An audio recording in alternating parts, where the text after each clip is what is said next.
Hello and good afternoon, everyone, and welcome to our webinar this afternoon on blockchain.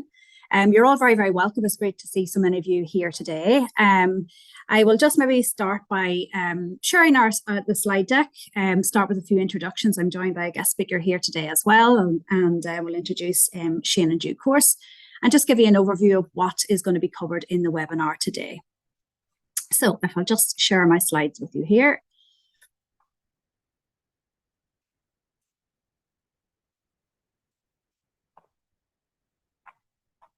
It disappeared on me there.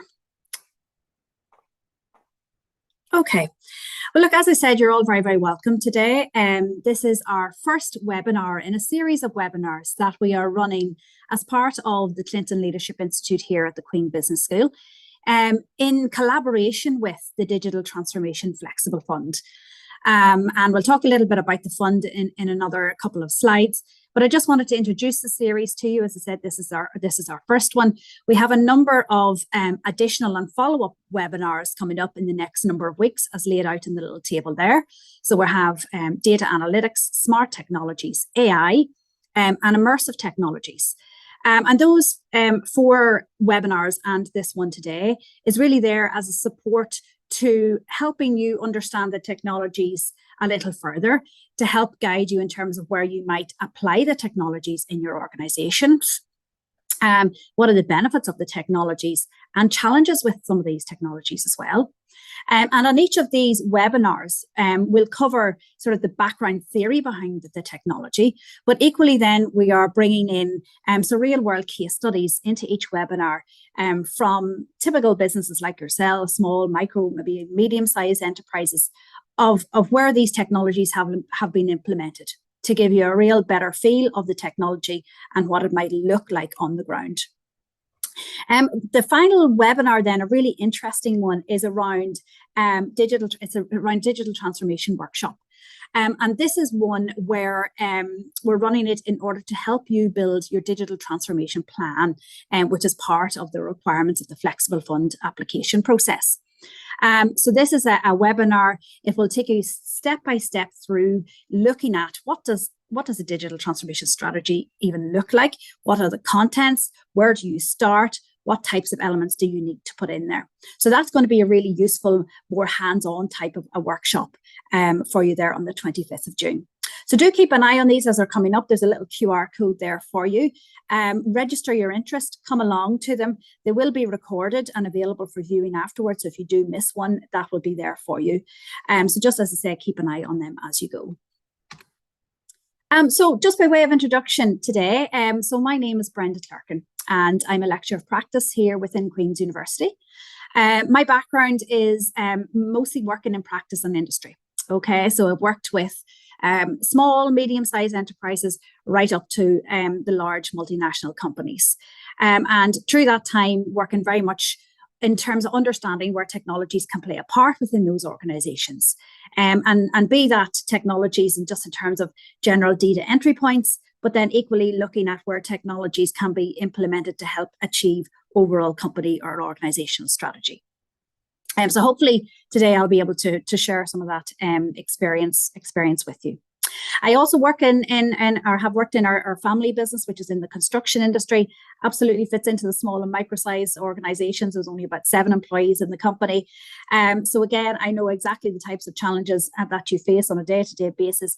And hopefully then this webinar will open up some elements that might help alleviate some of those constraints and challenges that you might face through the use of digital technology.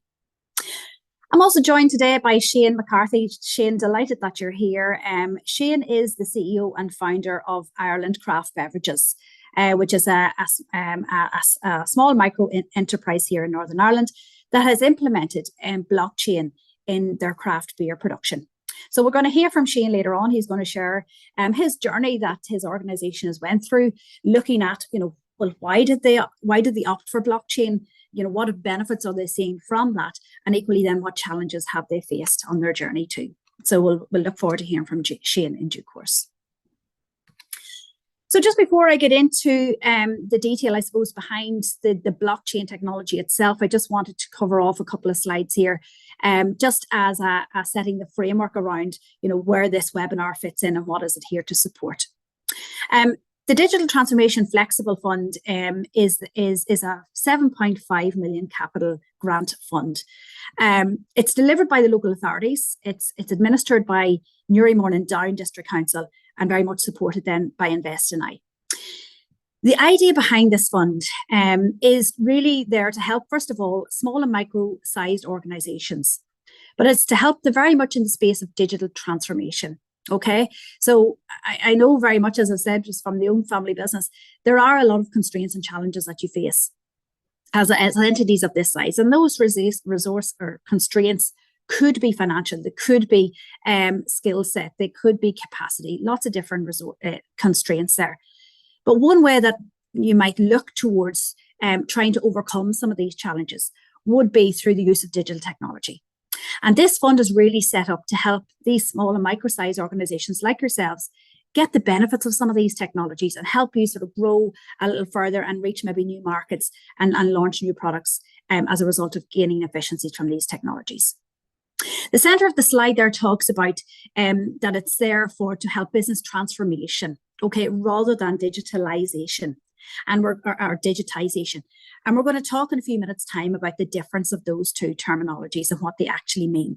So that's a big part of the flexible fund. So to make sure that if you're applying for some grant funding through the scheme, that you're able to show how it's going to be transformative for your organisation and it's not in the digitisation space. A number of eligibility criteria there listed on the screen. I'll not go through them all, but you can scan your eye over them there. So in order to put an application forward for the fund, you have to be able to tick the box in terms of these eligibility criteria. Now, this is just a snippet of some of the remit around the fund itself in these couple of slides. I would encourage you then as well to go on and read through the Digital Transformation Flexible Fund website, and I'll give you the link to that in a minute or two. It has lots more information on there that will help guide you through the process and what the fund is there for, and therefore, help you decide whether or not it's going to be applicable to you. So what does the process look like? So if you do think this fund is applicable to you and you can get some benefit from it, there's a 6-stage process that you need to think about. The first one there is a pre-application briefing. So this fund is set up over a number of years. Throughout that period of time, there will be a number of different calls for funding. And we are just about to launch call number 3. Okay, and we'll talk about when that is in a minute. But this is just a session that we run to outline a little bit more detail behind the programme. So it covers off the types of technologies that are covered in the programme and there are by the fund, and there are 6 very specific technologies covered there. It goes through the application process, it goes through the timeline. So these pre-briefing sessions are really your first protocol to understanding the scheme more and prepping yourself for a future application. After that, then the EOI, or the expression of interest window, will open, and this is where you will put forward a short document around what it is that you're hoping to do. That goes through the ops team within the fund, and if you're successful through that, and it's successful in terms of a general idea and whether or not you meet the eligibility criteria that I just showed you there, it's not an indication that you're definitely going to get funding. It's a first stage sort of playing field just to express your interest in the fund. So if you are successful through that, then you will be asked for a more a fuller application form. So this is where you're getting into more detail about where this technology is going to work, the benefits that you're going to see from this technology, and how does it work towards your overall digital transformation. Okay, so what part of the journey is this sort of helping with? The application is then assessed, and it is assessed in a number of different ways. It's assessed within the councils as a first sort of level of assessment. It then comes to us within the Clinton Leadership Institute here at Queen's, and then there is a panel put together at the end. So it's a very sort of detailed, robust process around the assessment of the applications. If you're successful with that, then you will receive a letter of offer, okay, outlining, what value has been given to you in terms of the fund, but also the terms and conditions around what that fund capital grant is eligible for, and the timeframes around it. And then after that, you implement your project. So you go out, you purchase your technology, you implement it, get it up and running on the ground, and then you make your claim back to the fund for the capital grant that you have been awarded. So as I said, the very first step in this is to attend a pre-briefing session. As I said, we're on call 3. The pre-briefing session for this call is on the 17th of June. All right. A little QR code there will take you to the website, give you a little bit more information, or the link to the website is also available in the slides there. So please do come along to that session if you think that this fund is going to be some value to you and your organisation. After that, I should say that each of the councils within Northern Ireland will be running either in person or online briefing sessions. So again, sort of giving more sort of detailed information, further follow-up. It gives an opportunity for organisations to come into their local council, speak to a member of the QUB who will be there delivering the sessions, especially if you have any additional questions around maybe the application, the type of technologies. That's more sort of an informal setting than, say, maybe the pre-briefing session, which is open to everybody across Northern Ireland who has an interest in the fund. So after the pre-briefing session, do have a think about coming along to your local council sessions, just for that little bit more insight and information that might be useful to you. So just in terms of today's webinar, what we're hoping to cover, setting the scene, first of all, I mentioned that it's very important that you demonstrate as part of your application that the technology you're hoping to claim some funding for is part of a digital transformation. Okay, so we're going to look at the difference between digitalisation and digital transformation, just so you're sort of have a clear line of sight as to the difference between the two. Then we're going to look at blockchain. Okay, so we want to get in to understand what it is, how it works, where we can actually use it. We're going to specifically focus today on supply chain, because that is one of the biggest growth areas we are seeing with blockchain. So where are companies using it? What types of benefits are they getting from that within supply chain? After that, Shane is going to share some knowledge on his journey in terms of his own organisation there, Ireland Craft Beverages. So it'll be really interesting to hear that. After that, I want to do some signposting for you, because you might want to learn a little bit more about the technology or the application process. And I have a number of resources that are available to you that you can pick up at the back end of the webinar. And then after that, we'll open it up to Q&A. So if you have a question, we'll pick it up at that point. But do feel free, if you have a question during the session, to type it into the chat function, and we'll pick all of those up at the end. Okay, so without further ado, let's get into the session, and we'll look at the difference between digitisation, digitalisation, and digital transformation. And very often, these three terms are used interchangeably, and I would say incorrectly so.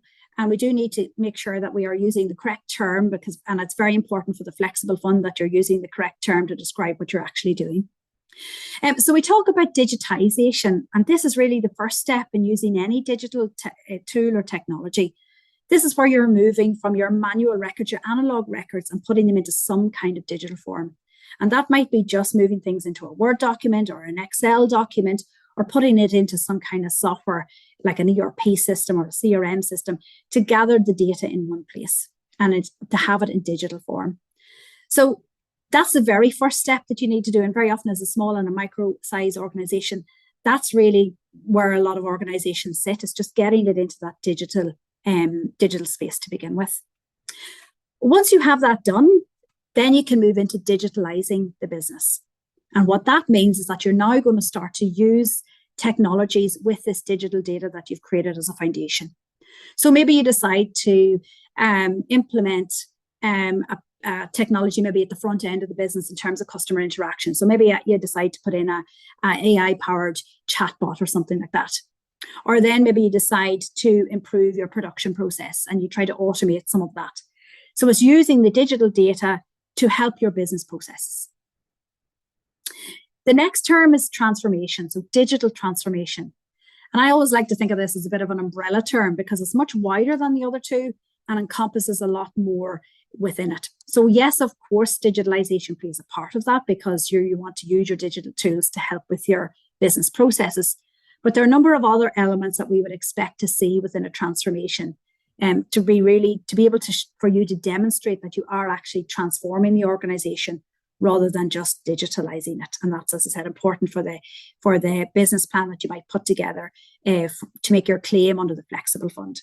So what types of things would we expect to see as part of that? Well, digital transformation tends to encompass 4 particular areas. The first one there is around structural changes. So for digital transformations to be successful, and based on the research that we have, looking in on companies that digitally transform, those organizations that operate in quite a fluid manner or with a bit of agility to allow decisions to happen faster, to allow information flows to happen throughout the organization a lot smoother.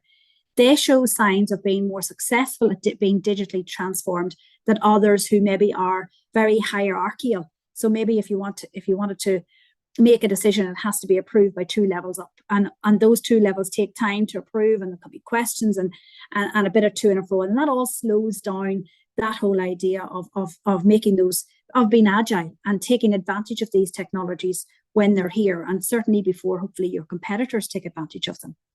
So we'd expect to see some structural changes, removing of any, not all hierarchies, but some hierarchies to allow maybe decisions to flow faster, and also removal of the formalization of processes. Okay, so again, to allow decisions to be made quicker and to get the benefit then of the technology that's there.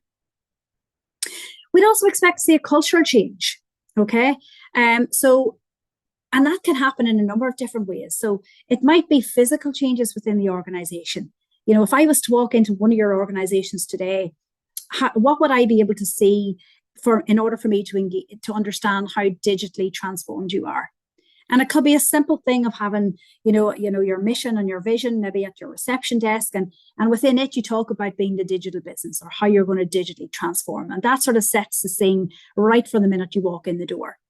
Or if I was to listen in on some conversations in the office today, what type of language and how would your organization be talking about various processes? Is it about being very manual, or is it more about being digital and using digital data and using data to make decisions? Or if I was to look around your office, do I see lots of lever arch folders and filing cabinets, which would suggest to me that you're maybe less of a digital business? So if you're going to transform, we'd expect to see some of these things changing. Okay, small changes, but help to cement the overall culture. So out with all the visual things that we might expect to see, there are also other things that we would want to see changing as well. So the values of the organization and the assumptions within the organization. So for example, in an organization that's digitally transforming, there needs to be an openness to continuous improvement. There needs to be an openness to try new things. And look, if you're going to fail fast, well, you'd want to know early. So a fail fast mindset, learn from it and then move on. And that might be very different to the culture that's there in place already, particularly for organizations that have been established for long periods of time, where you're ingrained in your processes, you're ingrained maybe in hierarchies, you're ingrained in the formalized approach to doing things. And all of a sudden, to move in this digital world, it has to be a lot more fluid. So we'd expect to see some of those values starting to change, an openness to try new things, and a feedback environment that's very much encouraged, and a continuous improvement environment. To support all of that then, competency changes, absolutely. I mean, if you're introducing new technologies, who's going to operate them? How are you going to sort out any troubleshooting with them? How are you going to know if they're operating correctly or not? So there is going to be a shift change in terms of the competencies and the skill set within the organization. So, does that mean that you upskill your workforce to learn the technologies? Do you bring in experts into the organization to look after the technologies? Or how is that going to look? So that's part of that journey as well. And then, of course, you have the change in the digital infrastructure. So you have the IT changes. The IT stack is going to change. The technologies you're using is going to change. So these are the elements we expect to see in a digital transformation. Very often the focus is here in just terms of digital infrastructure change. People focus on the technologies, and that's digitalization. If you're just implementing a technology to help a process, these other elements are required for an overall transformation. So just be mindful of that when you're filling in your application form, that you're sort of mentioning how you're achieving this overall transformation. Okay, so then let's have a look at blockchain itself. And blockchain is one of those technologies, there's a great buzz about it at the minute. There's a lot of hype out there at the minute. There's huge expectations about what it can deliver. But really, you have to start with a good fundamental understanding about what it actually is. And I should say this is a relatively new technology as well. This is a technology that has been developed really as a result of the financial crisis is where it sort of bubbled up from back in 07, 08. So in comparison to some of the other technologies that are supported by the flexible fund, like the likes of AI that's been around from the 50s and 60s, this is a relatively new technology, and there's still a bit of development to go in it. But I'll showcase some use cases here today, and Shane will talk about his own, and that will also bring to life, where the development is and what we might still see from this technology. Before I go through the points on the slide, I just want to take a complete step back and think about, if I was to strip blockchain down, as I said, there's a lot of hype out there. There's a lot of literature out there at the minute, and they can talk quite complex about, with a lot of complexity about this technology. But to boil it down to its bare bones, a blockchain is basically a place to store data and to store it rather securely. There are a lot of different security features to a blockchain that we haven't maybe had sight of before with other technologies that we're more familiar with. So I think if you were to just take a step back and say it's a place to store data, the data can take numerous forms, and there's numerous different use cases, which I'll share today as to what type of data that might be and what it might look like. But it's a place to store data in a very, very secure manner. So some of the elements of the blockchain technology here. So it mentions that it being a digital ledger of business transactions. So some data that you want to store. That is distributed across the entire network of computer systems. So this is the element that's slightly different to how we may do business today. So this talks about being distributed across the entire network of computer systems. I'll talk about different types of blockchain later, but you can have public ones which everybody can access, and you can have private ones which are more succinct and focused on a particular functionality, okay? And you only have a smaller number of players on the blockchain. But with the blockchain, it's distributed across whatever network it is. So whether it's a big network where everybody has access to, or a smaller, maybe more like akin to a business network where you might have only a number of smaller players, maybe 5, 10 players on the blockchain. And what it means that it's distributed across. So the information I have on my blockchain will be the same as the information that you have on your blockchain if we're working on the same blockchain, okay? So the same information is distributed across each of the participants of the blockchain. Now that works very different to how we operate in business today, because if you and I were trading and you were selling me gadgets and I was purchasing them off you, you've got your books and records and you record all of that information in there. I've got my books and records over here and I record what I want here. Of course, the information that you record and I record should be the same, because if you're selling and I'm buying, there shouldn't be a discrepancy there. But at the minute, in today's world, you could put whatever you want in your books. I could do the same in mine. And neither of us would know, okay, eventually, yes, it will come out through various reconciliations, but we don't have sight of what each of us posts. Whereas this blockchain is a sort of a single source of truth where we would all post our data and we all have visibility on all of that data. So it's different to how we would operate today. So it's used for recording information that's impossible to change or hack from the network. So there are a lot of security features within the blockchain. And I could easily spend an hour just talking about those. And I don't want to lose us all in the webinar talking about those. But there are a number of unique fingerprints, digital signatures, keys that will get you onto the blockchain and broadcast your transaction, approved transactions. There's a lot of built-in security features that are different to how we would operate today. And that's one of the big attractions to blockchain, is the security features.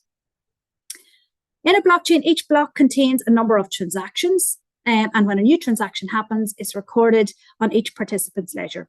So if you were selling to me 5 times in the week and you made 5 separate transactions, we would record that in the blockchain, and both you and I could see the 5 different transactions. And each transaction would go into the block. And when the block fills up, it moves on to the next block of transactions. The technology consists of encryption. That's another security feature. It doesn't have any intermediaries, making it a decentralized system. Okay, so I mentioned there that the blockchain sort of bubbled up as a result of the financial crash.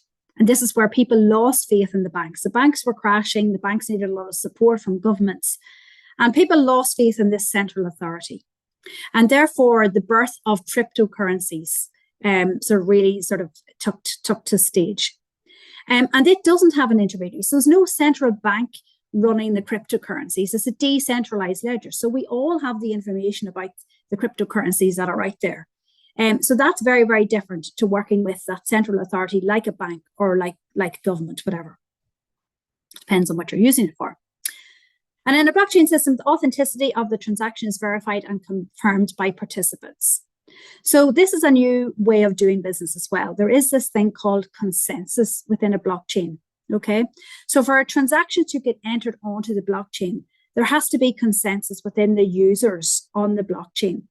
So at least 51% of the users of the blockchain have to agree to the transaction. And then if the 51% or more agree, it gets recorded on the blockchain as a valid transaction. Okay, so you can be assured that any transactions that are on that blockchain have been approved by the majority of the users of the blockchain. Okay, through the consensus mechanism.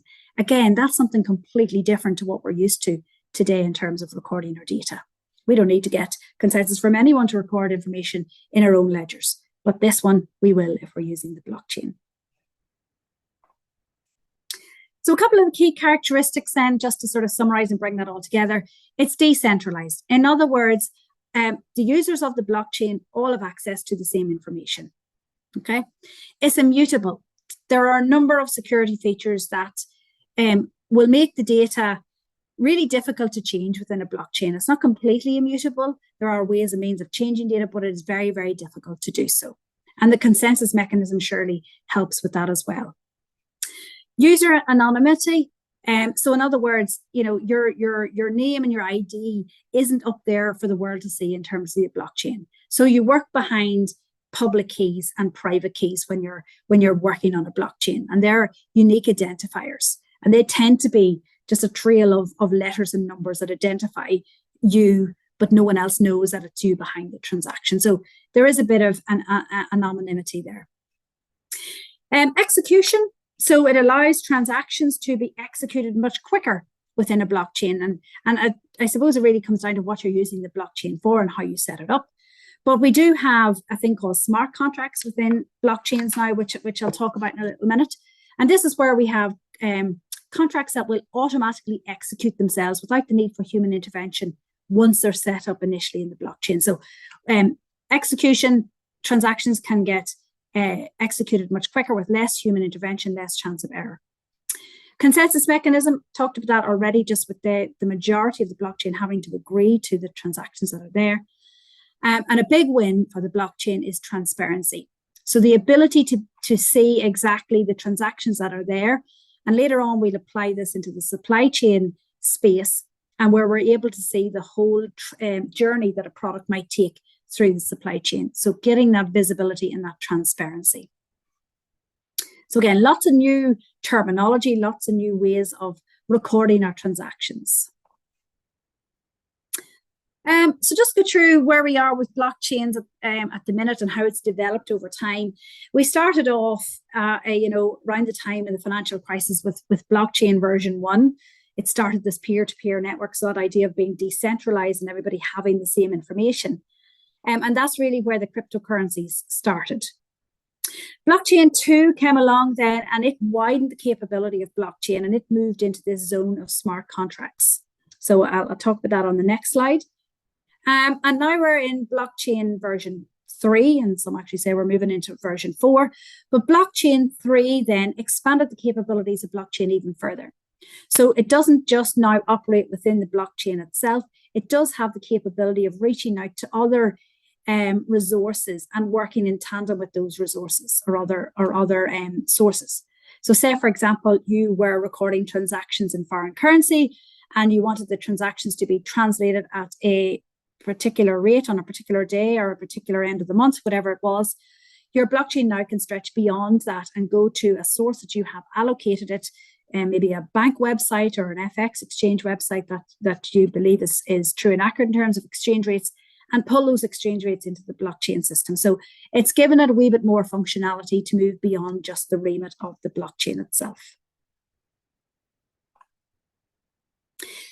Okay, I mentioned smart contracts, and these are really gaining momentum within the blockchain world at the minute.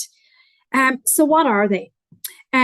It's noted there, it's an automatically executed contract in which the conditions of the agreement between the buyer and seller are directly encoded into snippets of code. All right, so again, taking a step back from that, a smart contract is where you have a traditional contract, like we're all used to, a paper version of contract, you might sign it off, or digital form and sign it off with all the terms and conditions.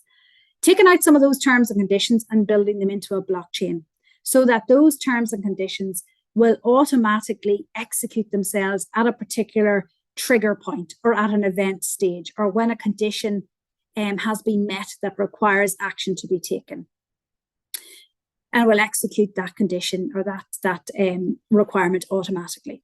So let me give you an example. So say, for example, you were renting a property, all right, and you've got your traditional contract, which outlines the premises and the parties involved, the time period involved, and most importantly, the rent payment that you're going to have to make. So when you set that up, you'll set up probably a standing order with your bank and the landlord, and that will move funds from your bank account to the landlord's bank account, and you'll come back and just make sure that whole transaction has worked out appropriately and everybody has got what they want when they needed it. So if, say, in that traditional contract it said, okay, after 8 months, your rental payments are going to increase by a certain percent, which is very typical in rental contracts. What will happen when you get to those 8 months is that you will take your contract back out. You'll check what percentage it is. Maybe it's 5% rental increase. You'll have to contact the bank to make sure that they uplift the rental payments to the landlord at that particular point in time. You'll contact the landlord then to make sure that they've got the rental increase at the right stage and for the right amount. And then you'll update your own records for the uplift in the rental payment. What a smart contract would do would be to do that all automatically for you, that when it got to month 8, it would automatically uplift the rental payment by the 5% and seamlessly do that transaction for the foreseeable future after that, without the need for human intervention and without the need of all the nuance and the time that you would lose, pulling out the contract and conversing with the bank and the landlord. So it's a nice way of executing elements of a contract that need to be executed once a particular condition has been met or some kind of trigger event has been reached. So like I say, very popular in the blockchain space at the minute, and you can imagine why, bringing all the efficiencies and the reduced chance of error as a result of less human input, I suppose, at the end of it. Okay, so now I've talked a bit about blockchain. Okay, so what it is with all these new terms like being decentralized and there's consensus mechanism and it's highly secure. But how does it work? Okay, so if you were to practically get onto a blockchain, what would it look like and how would it operate? And this diagram will bring us through on the journey. So we start off by requesting a transaction. So you would log on to your blockchain using your personal ID, and you would create the transaction. So if you were wanting to sell me, those 100 gadgets, you would create that on the blockchain. That then gets broadcasted from your initial creation of that transaction to everybody on the network. So if there was me, you, and 5 other people on the network, we would all get indication that this transaction is looking to be approved, that you sold me the 100 gadgets and you want this transaction to be approved. And all the users on the blockchain that are required for this part of the transaction would then either approve or otherwise the transaction. Okay, and once that consensus then is reached, the transaction is approved and it goes on to the blockchain itself. So therefore, when you look at the transactions on the blockchain, they're the ones that are fully approved by the majority of the people in the blockchain. So less chance of fraudulent transactions getting on there, and less chance of erroneous transactions as well getting on there, because you have a large number of eyes looking at the transaction. And depending how the blockchain is set up, these approvals can be manual or they can be automatic as well. Okay, so it doesn't always have to be a human being that will approve the transaction. And then, yes, as I said there, once it goes onto the blockchain, it's complete, it's deemed to be a complete and accurate transaction from there. So when you see a transaction, you have the assurance that it has gone through this process before it gets there, and there's less chance of it being incorrect or inaccurate. So the benefits of this then, so enhanced security. So the chances of, like I said, a fraudulent transaction getting on there or an incorrect transaction getting on there are reduced, because there are a number of those security features like the sign-in and the unique fingerprint that you have, or unique digital signature that you have to create the transaction, to approve the transaction, the consensus mechanism. Reduce costs. So, you can imagine if you come at the end of a period and you have all your transactions, say, for example, all your purchases in one place, agreed with your suppliers, all in the blockchain, and you come then to sort of do your reconciliations at the end of a period. Having all those transactions approved with your suppliers can be of a great benefit. And equally, if you had it on the sales side, agreed with your customers is a great benefit, and will save a lot of that sort of reconciliation time. It can also alleviate a lot of, which ultimately, will reduce cost. But it can also reduce a lot of human intervention, human time spent processing transactions. So again, reducing down the cost and efficiency of which the transactions can be recorded and analysed. And that links into my next point there. Traceability. So there is traceability across the blockchain, and you have the ability to go back and see transactions that happened X period of time ago. So they're all there for safekeeping and to go back and review or analyze transactions that have happened before. And that's why it worked really well within the supply chain, because you do have that backward focus to follow the journey of a particular transaction right from the beginning to the middle to the end for a period of time. Immutability. So yeah, the idea that transactions cannot be tampered with. So again, if you're in a private blockchain, you have to be invited on there before you can do anything on that blockchain. So it means that, a random person in the public can't come onto your blockchain and start trying to put transactions on there. So there are, security features, even before you get on the blockchain, and then security features built into the blockchain to get transactions onto it. So that helps with the immutability side of it. And then transparency as well. So the fact that, yes, you can go back and trace transactions, but then equally everybody has sight of the transactions, or certainly everybody who's on the blockchain has sight of the transactions. Okay, so hopefully that provides a bit of a background to you in terms of what blockchain is. So remember, it's a place to store data. It's decentralized, so everybody has copies of it. You can't get a transaction on there unless there's consensus within the blockchain to do that. Provides traceability. It provides transparency and helps to prevent fraud and incorrect transactions being recorded. So that's it sort of at a high level. Now I want to try and move into where you might actually utilize this with a focus on supply chain and how it can bring value to supply chains. And then we will look at some use cases. So in terms of supply chain, I've put up here a couple of points that to help you reflect on where you might see the benefit within your own supply chains. First of all, to develop. So if you think about it, if you're able to trace a product right from the beginning of the supply chain to the end, it gives you a much greater bank of information about the authenticity of the product, the detail about the product, what it can do, what it can't do, how to store it, what are the conditions required.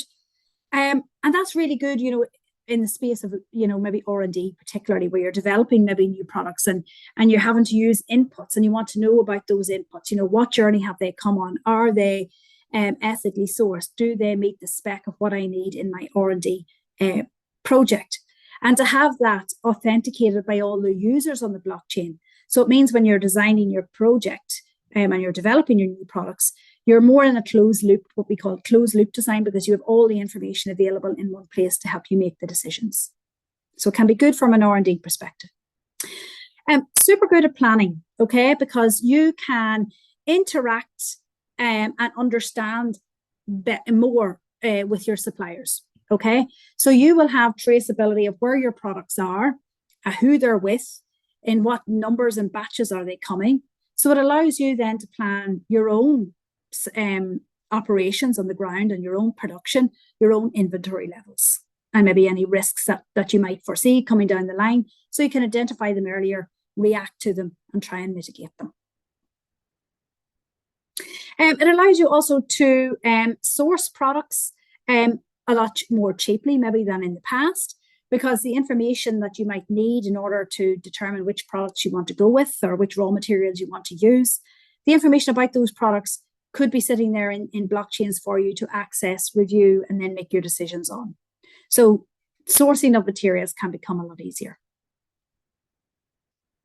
In terms of making then down the bottom here, it can help make decisions around outsourcing a lot easier. Okay, so again, looking at the types of products that you might want to outsource. Having the information on the blockchain about the spec of it, about what journey it's come on, who had processed it, where did it originate from, can then give you the information as to, for you to determine whether or not you actually want to outsource, or whether it's something that you're better off making yourself and have more control over. But it's going to give you the visibility over areas that you would have had before, but it would have taken a lot of time and effort for you to get this information, whereas now it could be coming in a nice, neat blockchain, and it's all authenticated by the users along the way. Can also be good on the delivery side of things in the supply chain to give you visibility over where your products are, and that could be products coming into your supply chain, or if you're, the other side, distributing them out to your customers. So having visibility on that. And then the last one here, just about returns. Okay, so if you had to do a product recall, or you had to take back a number of products for whatever reason, you have greater visibility of, where those products have come from and where they have went to. And certainly this has been one of the greatest things within the food industry, where you may have maybe contaminated food and a product recall having to be done at short notice. Being able to actually track and trace where the products are that are infected and getting them off the shelves as quickly as possible is very, very valuable. And the benefit of blockchain there, we'll see in a little minute with Walmart, who have used it to do such things. So a lot more efficient and effective in terms of trying to do those product recalls. So lots of different areas within the supply chain that you might want to think about. But then also looking at it another way, looking at it as part of the parties along the supply chain. And as you know, supply chains can be quite intricate, or they can be quite wholesome as well in terms of the number of parties that are part of a supply chain. But I've just tried to streamline it here to show, well, if I was along this supply chain, what benefit would a blockchain bring to me? So if I was a supplier, trying to supply maybe goods that I was saying that are going to be ethically sourced, or they have come from X parts of the world that are accredited to produce these types of products. By doing so on a blockchain, I am able to provide the authenticity around that. I'm able to provide the transparency to say that, yes, I am an ethical supplier, and here's my evidence to show that. If I am a manufacturer then, and taking in these raw materials, then I am able to benefit from a blockchain by having data transparency from this shared ledger. So I know with what I'm going to manufacture and ultimately sell on, I am able to say with a fair degree of confidence that these products have went through this process, and now this is me doing my process to build it up on the next stage. So I have the visibility and the transparency of what has went before, and then what I offer to as part of my process. Really important from a regulatory point of view as well, particularly maybe where they are authenticating or providing certification on particular products or processes. To being able to have the visibility that, yes, this product does meet the regulatory standards, this product does meet the sourcing requirements for a particular grant or a particular license or a particular certification. So again, and it's not just relying on the word of the manufacturer, but relying on any parties that were ahead of them in that process. So they're all individually authenticated by the parties on the blockchain. A logistics company, a blockchain could help me understand, well, where is my product coming down the line? where am I shipping it out to, and maybe also understanding, well, what conditions do I need to store or move these products in? Okay, so if I am getting some kind of certification around a particular product and it has to be stored or moved in a particular way, I want to have sight of that, and I want to know that it's true and valid in terms of what I'm required to do. If I'm a wholesaler, then I want to be able to manage stock levels. Absolutely. I don't want to have too much stock, but equally, I don't want to have not enough stock in a warehouse. So being able to, again, understand what's happening from the logistical company coming in front of me, and again, thinking about, is there any special storage conditions that I need to meet in order to make sure this product gets the customer in the right spec. As a retailer, okay, lots of retailers offering products that are sustainably sourced or ethically sourced or sourced from different parts of the world. And you know, as consumers, we don't have much oversight in terms of, you know, where the product has actually come from. We are relying on what the retailer is telling us, and we are relying on the legislation around what they can tell us, but we don't have sight of what's happened really here. So from a retailer's perspective, for them to be able to make the claims and to be selling products the way that they want to sell and attract customers who might be interested in buying products of this particular brand or this particular origin, then having the ability to show the journey the product has went on becomes very valuable to them. And lastly, then, as a consumer, yes, we want to know more now. We're moving into an era where we want to understand better where our products are coming from. We want to be able to have assurance over where it has been sourced, you know, what production process it's went through, to make sure that it's meeting our values and our beliefs as individuals. So the provision of that information becomes very, very valuable to us as users. So right along the supply chain, value can be obtained from the blockchain. In terms of benefits, then, there's a number of different benefits here. I probably mentioned most of them already in terms of security. This one here, global compatibility. You know, supply chains are now you're not just trading with people down the road from you. It is on a global scale. They are wider and more varied. And therefore, the traceability across those supply chains becomes ever more important. And to be able to trust the journey that those products have went through on that supply chain becomes important. So blockchain is one way in which we can gather and provide that information.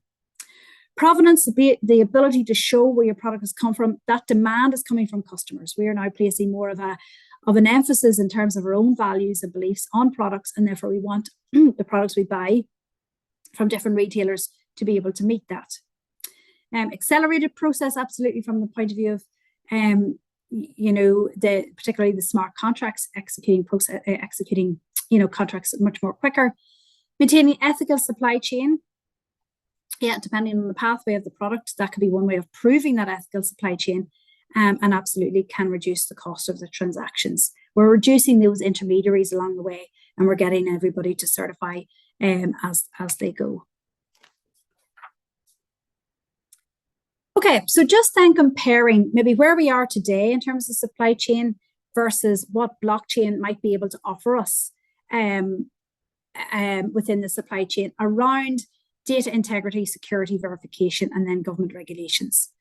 So at the minute, our data integrity is not tamper-proof, okay? So when a product moves from A to B to C, there tends to be a lot of paperwork that follows with that, but that is open to manipulation and tampered and fraudulently, you know, being signed off or whatever it is along the way.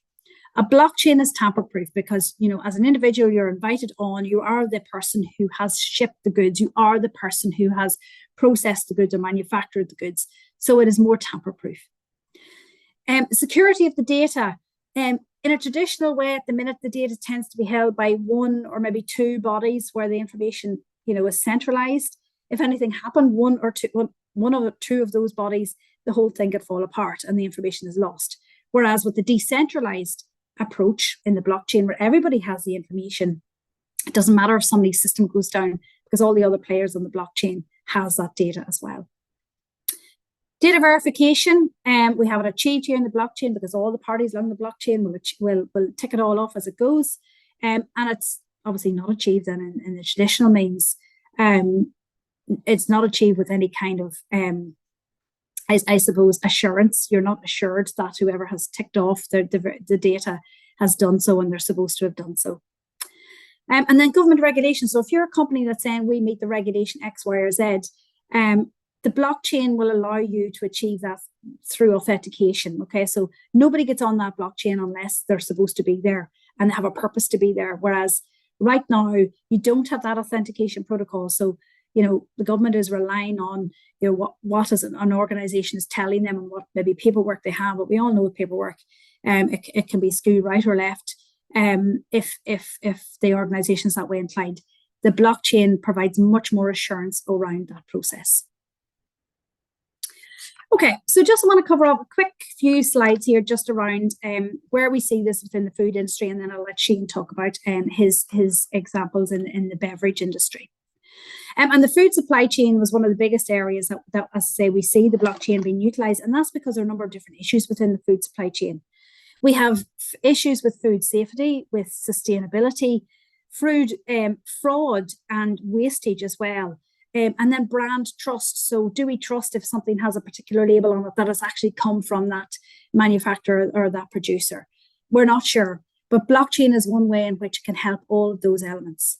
And it doesn't matter whether you're over this end of the blockchain as a producer into the supply chain or over the far end of the supply chain as a consumer. You have better visibility for elements that are more important to you within the blockchain, within that supply chain itself. So Walmart was one of the companies that has been working on blockchain for a number of years. It started back in 2016, there's a timeline shows, and they used it on their pork and mango tracing. Okay, so they wanted to trace the movements of their pork and mango, and this is really to develop a proof of concept. Okay, to try it really to see if it would work before expanding it wider within the organization. And so what they did, they tracked their pork through China. Okay. And as a result of using the blockchain to do this, they were able to upload certificates of integrity along the blockchain as it moved from A to B, and it moved from processor, it moved from a logistics company, or it moved to a retailer. So they're able to authenticate at each point in time the movement that the pork went on. And in the US, then, from a mango perspective, they wanted to trace the movement of mangoes through the US, right from farm to the retailer shelf.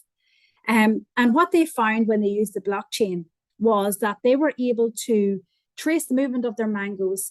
They were able to reduce it from 7 days. So it took them 7 days for them to be able to trace it in their old system to 2.2 seconds with blockchain. Okay, because all the data was centrally stored, authenticated, and they were assured over the process and the pathway that the mangoes took throughout the US, and were able to identify went from this farmer, ended up on these shelves within the US. So that's quite a significant change, going from 7 days of tracing to 2.2 seconds. So that was so successful for them. Then the following year, they moved wider and they joined the IBM Food Trust, which is a collaboration of large enterprises in the US, trying to develop blockchains for supply chain, and mostly in the food industry. And they continue to do that. And they've moved, the latest one there is their lush green vegetables, and they've moved it onto blockchain. And that arose out of a result of an E. coli outbreak that Walmart had a number of years ago in America, and they weren't able to trace, the source of the E. coli outbreak, or where in America the affected products landed in terms of the shop shelves. And so what had to happen, in the interest of public safety, is that all the lush green vegetables had to be removed from the shelves. And that obviously led to a lot of wastage when maybe only a small proportion of it was infected with E. coli. So they moved on their vegetables in that direction, and they found the benefit from it. So they've now expanded further. They have meat and poultry, dairy as well, and multi-ingredient products. So they're now starting to see the benefit from utilising the technology. And lastly, and I've already sort of covered this, just around public or private blockchain. So a public blockchain is one where, you don't have to be invited on. You can go and just trade on it. So if anyone's involved in cryptocurrency, Bitcoin or Ethereum, you're transacting on public blockchains. Or they're also called permissionless. What's probably going to be more relevant for businesses is going to be what's known as permissioned blockchains. And they're more private, centrally controlled blockchains where you invite people onto the blockchain, or parties or organizations on, only if they have a reason to be there. Okay, so you want them to, there is a purpose for them coming onto the blockchain, to either to verify or to authenticate whatever part of the process in if it's supply chain or whatever else that you want them to do. So just a couple of things to be aware of there. That's just a comparison between public and private. I'll let you sort of maybe read that in your own time. You can see there the private blockchains are faster, higher efficiency, and the read and write access is for a single organization. So you tend to have somebody who sets up the blockchain and invites people onto it, rather than the public blockchain where, as I said earlier, anyone can join and therefore have read and write access to the information. Okay, so look, if you're thinking of implementing a blockchain, and Shane will be able to tell us on his journey how he implemented, but as a starter for 10 and put a bit of a framework around what you might want to do, first of all is educate yourselves. Okay, so get a firm understanding of what the technology is about, what it's capable of delivering, but equally what it's not capable of delivering. Educate yourself and stakeholders. So it's not just going to impact you. There's other people involved. Maybe there's investors, maybe there's customers, maybe there's suppliers, or maybe it's the employees who are going to be having some part to play on this blockchain. What's your use case going to be then? So identify where you actually want to use it. Then form teams. So who is going to actually take ownership? Who's going to be held accountable? Who's going to drive the project forward? So if you don't assign it and have that accountability framework around it, then it's likely not going to be a success. Develop proof of concept, just like Walmart did with their pork and their mangoes. Look to see where you could have a taster with this to see if it will deliver what you think it's going to deliver and the value that you want it to deliver. And then, so once you have established that, analyze the data. So look to see what happened in your trial or your pilot. And then if it works, then develop a plan to implement it on a broader scale in the organization. A couple of big entities using blockchain at the minute. So I spoke of Walmart there. We have Ford are using it for cobalt supply, is really important. That's really important part of the electric vehicles, the batteries for those cobalt. So being able to actually authenticate and have that transparency of where the supplies have come from for that is of value to them. De Beers have been using it for years. They're the diamond company, massive fraudulent black market rather for diamonds, as you can imagine, with the amount of money involved. And they really want to set themselves apart and offer a unique selling point for their customers to say, look, we can prove the authenticity of your diamond, that when you buy a De Beers diamond from us, we can give you the traceability of all the pathway that diamond has come from, right back to where it was originally sourced. And that should help weed out any other suppliers who can't provide that authenticity because they're providing fraudulent goods. And then we have some of the logistics companies using it as well.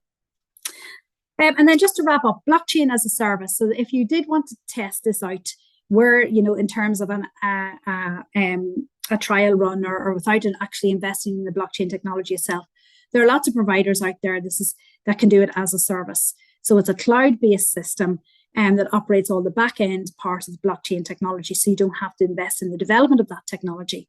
I've just listed a few of them here and the different types of platforms that they provide. So it will be a good source for you to at least start your research on. Some of the challenges then, scalability. So I'm sure Shane will mention that in his, it's very hard to scale it up right across the organization. It might work for a particular product base or particular supplier base, but to scale it up can be difficult and can be quite slow as well in terms of processing transactions. So you do need to think about, where exactly you're going to use it. Immutability can be seen as a drawback because we're all humans. We do make errors. So if we do have to go back and change it, it's not impossible to do, but it's very costly and time-consuming to do that. You do need to reach a consensus mechanism. There is that consensus mechanism there. Again, if it's to be approved by human beings, you're still dealing with that human element. So if somebody's off sick or ill or that can slow down the transactions getting onto the blockchain. There's not that many people out there who know a lot about it, and there was few developers. So that sort of can be a challenge as well, and a lack of regulation. So there is no sort of blockchain act of 2024 out there that you can rely on in terms of this technology. There's movements in that direction, but nothing solid at the minute in terms of that. So a few challenges. And my last slide there is just a takeaway for you to really just pulls together everything I have presented to date. Okay, so I'll wrap up there and I'll pass over to Shane. And Shane, I'm looking forward to hearing your journey of what you experienced with blockchain. I'll let you maybe just do an introduction and then I'll maybe play your video. Yeah, no problem, Brenda. Thanks very much for that. I think you covered a lot of the technical aspects that we certainly went through when we were developing our product, and yeah, lots of the value adds for our end, you know, is very much about the transparency and proof of concept and verification of a product, but also the stakeholders in supply chain. So yeah, Brendan's going to play a little video shortly, but this really takes us through the development of a product called Downstream. And Downstream is really all about the downstream of data to the consumer, empowering the consumer, also empowering the retailer, the logistics provider. So I think we were one of the first companies to completely put a product onto the blockchain technology and do that full transparency of supply chain and put it out to the market. So yeah, I'll let the video play, and then afterwards I'll go through a little bit of the story and some of the hurdles that we come up against in making it commercially viable.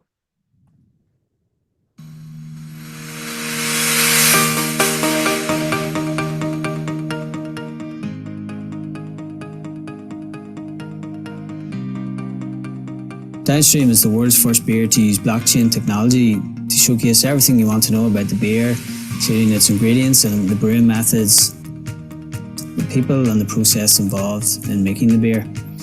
We contract brew Downstream at Boyne Brewhouse in Drogheda in Ireland, and we sell it currently into Marks and Spencer's in the UK, some online subscription sites such as Honest Brew and Flavorly in the UK, and we've even exported it to Singapore to date.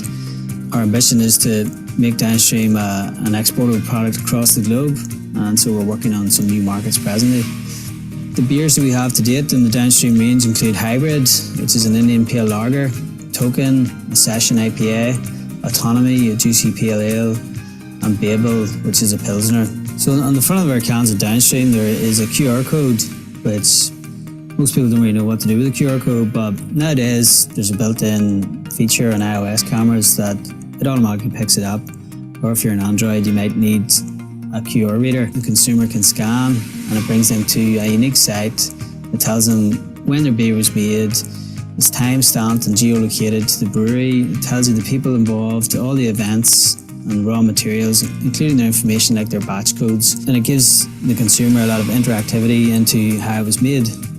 We'll always be looking for new beers to bring out and new ways of showcasing the story and the provenance of our products through digital storybooks.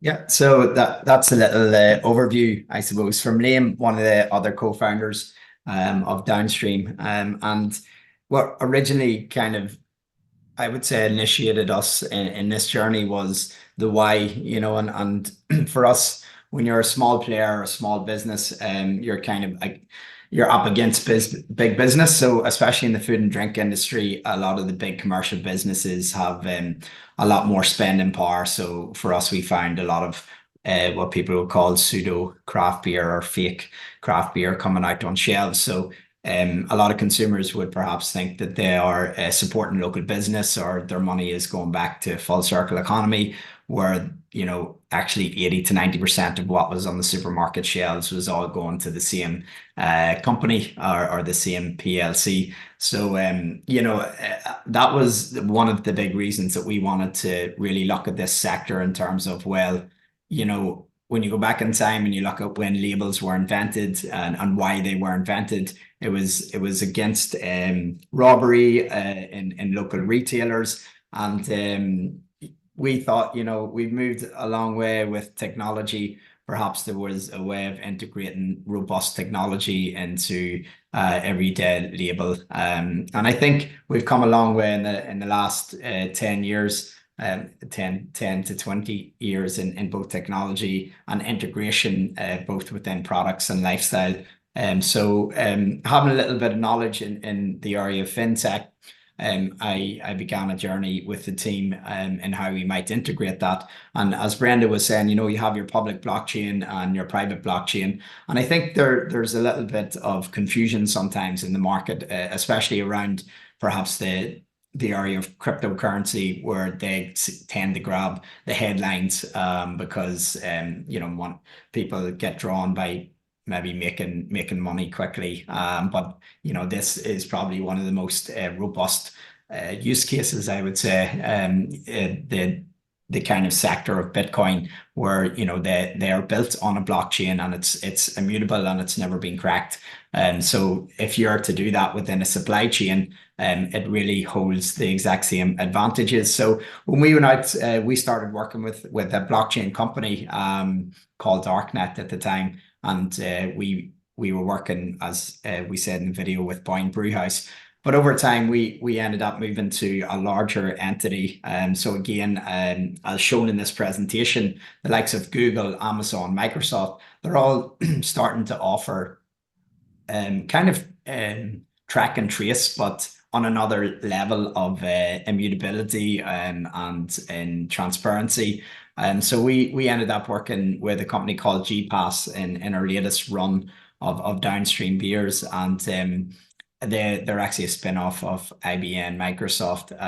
But to us, that made it commercially viable. And when I say commercially viable, we had to get our beer product on shelf without any price difference. So even though we were adding this level of technology, the consumer shouldn't have to pay an extra £1, £2, £3, £4. We had to find a solution to integrate it onto the label process. So as we explained on the QR code, which is at the moment probably the most commercially viable way of giving that level of verification. And when we did this maybe 5-6 years ago is actually when we launched this into the market.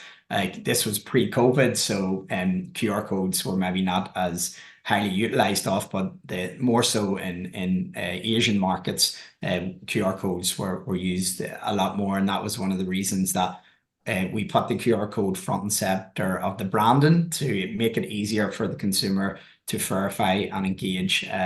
So if I go on to the next slide, I'll actually, if anyone who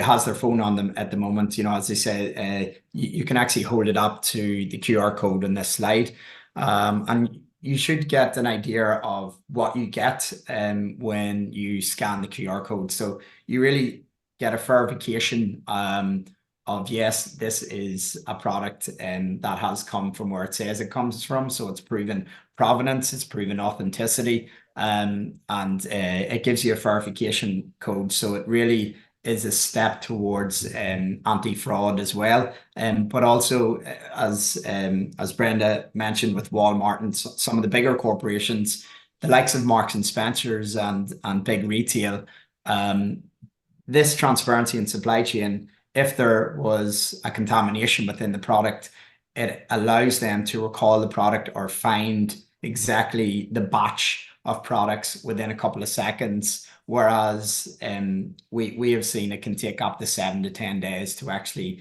locate that in such a large corporation. So there's a huge time saving for large retailers when this level of transparency from a supplier, and especially small suppliers, because more and more big retail want to work with small suppliers. They want that local provenance. The consumer wants it, and that's what's driving it. So that to us was a big value add. And we actually didn't push this into retail. The retailer came to us and asked to take the product on because of the big value add this level of transparency would give them.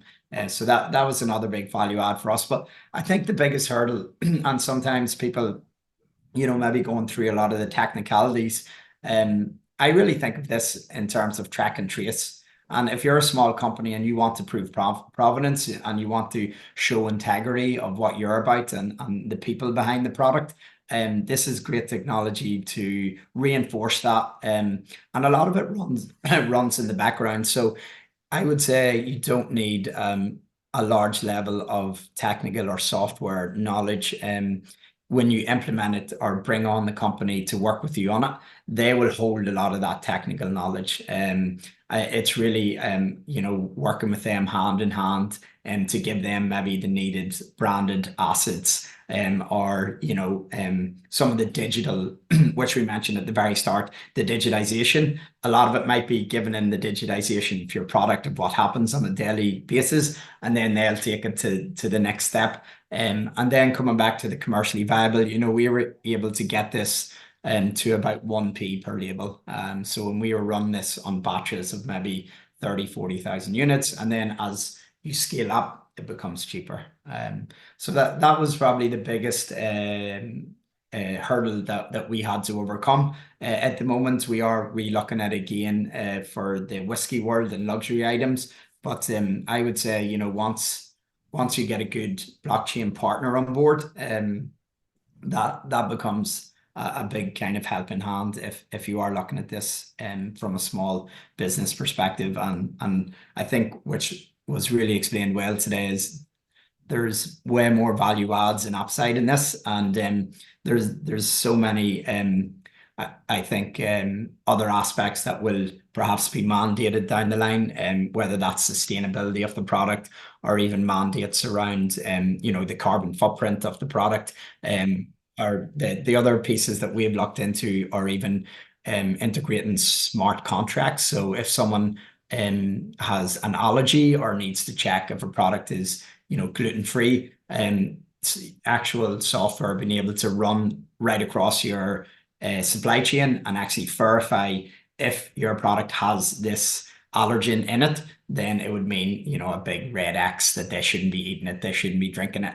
So they're the type of I suppose technologies that can overlap with one another, but it's certainly lots of value adds. I find the more transparency you can bring into that, in terms of sustainability, and then even ethical uses, that you're supporting local employment and where exactly the ingredients are coming from. One other point that I would make, sometimes, especially in the food and drink world, being too transparent may allow for copycats. So if someone went in and seen the full recipe of your beer, they could go out and copycat that. But I think that comes down to the talent of brewers and artists, you might call them, that they can never replicate a great product. So we didn't get too put off by being too transparent. And for us, if you're doing things great and other people want to copy, then it just means more great products are coming to the market. So that's some of our journey, and of course I'd like to open up the floor to anyone that maybe has questions around it, if they are thinking about integrating this into their business. Thank you, Shane. I'll maybe just cover up one or two slides just in terms of further support, just to give people time to digest maybe what you've said there, and we'll pick up the questions in a few minutes, just conscious of time there as well, but we're doing okay. So look, if after hearing what we have presented today gives you an appetite to think about this further for your own organization, and you want a little bit more help and support around this, this slide here highlights a number of different bodies that can help. Okay, so as part of the Transformation Fund, there is links with the further education colleges, with ourselves here at Queen's, with you as well, who have a smart manufacturing hub, if that's going to be your space, local authorities, or even maybe you have advisors to your organizations as well. In terms of what these bodies can offer, there's a lot more information about that on the website, so I'm not going to go into the detail here about that. So just their link is there, so you can go and see what are the specialisms of each of these bodies that might help sort of steer you in the right direction. But I will just highlight, just from our own perspective here at Queen's, different types of things that we do that might be of use for you. So we do have what's called a business clinic here, and this is us out engaging with organizations, looking to see where we, as either academics or indeed our students or our graduates, can help maybe with specific consultancy type projects, or data geo-mentoring is all about analysing data and helping organisations maybe understand their data, build dashboards. You know, if there was a piece of work maybe that you have sitting there that you would love to get time to do, and you're thinking, if I had a student or a bit of guidance or someone to help with that, that'd be great. Please come and knock on our door, because we'd be really, really happy to hear from you. Wider than that, we would have a number of executive education programs that would help support in this technology space. So if you wanted to learn more about the various types of technologies, or take a bit more of a deep dive into some of them, we have a series of programs such as the Digital Transformation Toolbox program, and then we have business analytics and data analytics and decision making. So again, I mean, I mentioned on my other slide earlier on, the first thing to do is, you know, educate yourself, get to know as much about these technologies as possible. They're huge investments, either both in terms of time and resource and money. So the more that you can understand about them, the better. So they might be of interest. So feel free to go and have a look at the Leadership Institute website, and you'll pick up some of those points. I mentioned at the outset about the continued series of these webinars. So we do have another 5 coming up in the next 5 weeks, covering big data, smart technologies, AI and machine learning, and then immersive technology. So between the blockchain and these, they cover the range of technologies that are offered by the Flexible Fund. And then lastly, there is a digital transformation workshop. This is going to be a really useful session, because as part of the application for the transformation fund, you have to put together a digital transformation plan. Okay, and there's a number of different things that you're being asked to put in there. And this last session on the 25th of June will be really supportive in terms of helping you determine what needs to go in there, and what needs to go in there, and how you go about pulling it together, and the types of information that would be useful, and then how you would execute that as well. So do come along to any of those that takes your fancy, or if you're any more relevant than others. But then lastly, that workshop would be really beneficial to put that transformation plan together. So keep that in mind. At this point, then, I'll open it up to any questions, if there's any from participants, either for myself or Shane. So I think you can either unmute yourself or just type it into the chat function.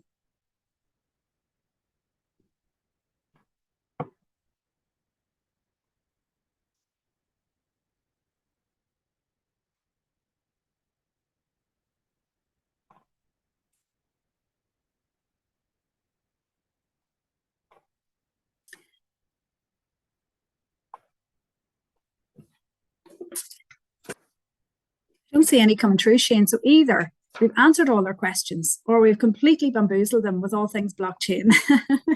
Let's hope it's the former and not the latter. Yeah. Well, look, if there's no questions coming through, we'll not hold anyone any longer than they need to be here. If you do have anything, oh, sorry, there's one coming through there. Can it support a blockchain project? Yes, it can, Russell. Blockchain is one of the supported technologies. So there's 6 covered by the Transformation Fund, and blockchain is one of them. Absolutely. Yeah.